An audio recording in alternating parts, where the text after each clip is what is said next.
All right, so real quick, we'll go Jayden Daniels against Auburn. Probably my favorite quarterback to watch play so far this season. Has been deadly accurate, not just short range, but deep range as well. He's number one or tied for number one in the nation when it comes to balls completed that have been thrown in the air 20 yards or more downfield. He's got 20 of those. It's been unreal. Distributing the ball all over the field, just like we talked about with Michael Penix. Outside the numbers, inside the numbers, doesn't matter where. He's been putting the ball all over the field. And they have a pretty tough defense in Auburn.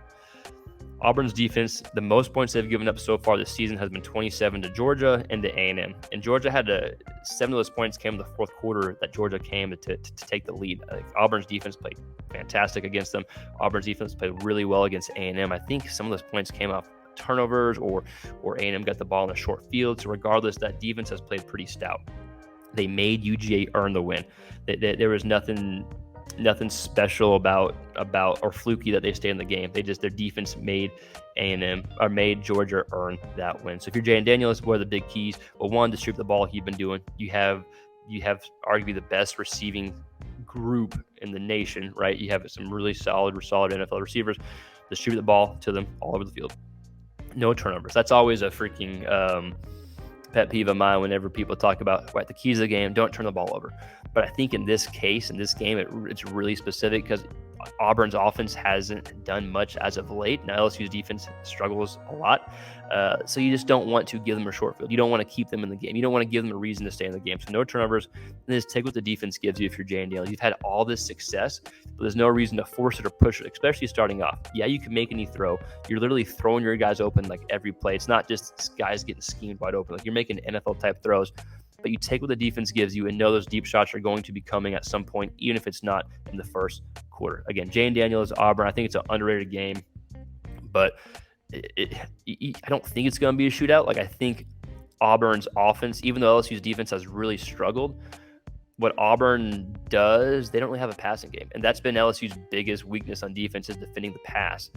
Now, their run game, LSU's run defense is much better than the pass defense. And so I think LSU can – I don't think you'll see as many points as the past few weeks is kind of what I'm getting at. So I don't know if it's going to take LSU having to score 40 points this game to win. So that's why you take what the defense gives you. All right, last quarterback we'll kind of deep dive on, and then we'll kind of hit a few more games, and that's Shedeur Sanders, a quarterback we always talk about each week.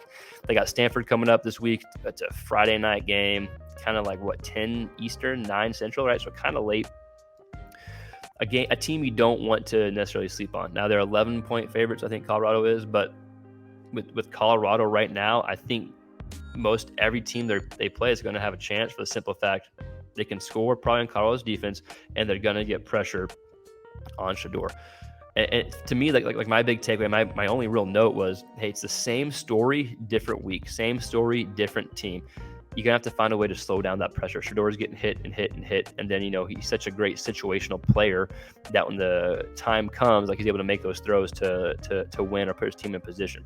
So if you're Shedeur, if you're the Colorado offense, same story, different game, different team. Find a way to avoid pressure, slow down pressure. I think the best example of that may have been against USC, to be honest. Like the run game got going. They were able to utilize the play action, and Shedeur used his legs. So I think that's kind of the same keys against Stanford.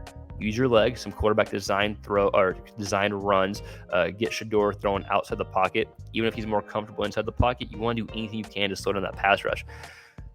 The threat of him rolling out could potentially slow down the pass rush on other plays. So that's why I like it, right? So get some rollouts, get Shedeur using his legs, hopefully get the run game going. That's going to protect the offensive line, and then get the ball out quick. That's an easy one. Get the ball out quick. Just like we saw in the beginning of the season against TCU in that first few drives. The ball's out quick, and then you set up your deep shots. Shedeur is one of the most accurate quarterbacks from throwing deep, from throwing short. So with that said, the deep ball is going to be there, but I think the biggest thing is making sure he has time to drop back, go through his reads, and put the ball out, right? So real quick, just to recap his keys against Stanford, use your legs, I think, more and more. I think that can slow down the defense. Get the run game going if you can, right? That's a huge key. Like against Arizona State last week, they had 50 or 60 yards rushing on 30-some attempts. Now, Shedeur, I think maybe 17, he had negative 17 yards rushing because of sacks. But still, even if you take away those sack yardage, you have 70 yards rushing on 30-something attempts. So there's this no threat of the run game, and that takes away the play action. The play action can be so crucial for Colorado in that offense, right? So I think if you're Shedeur Sanders, same story, different week. Find a way to avoid pressure. And I know that's probably the main thing that their offensive staff is going on and talking about. All right, let's hit on a few more games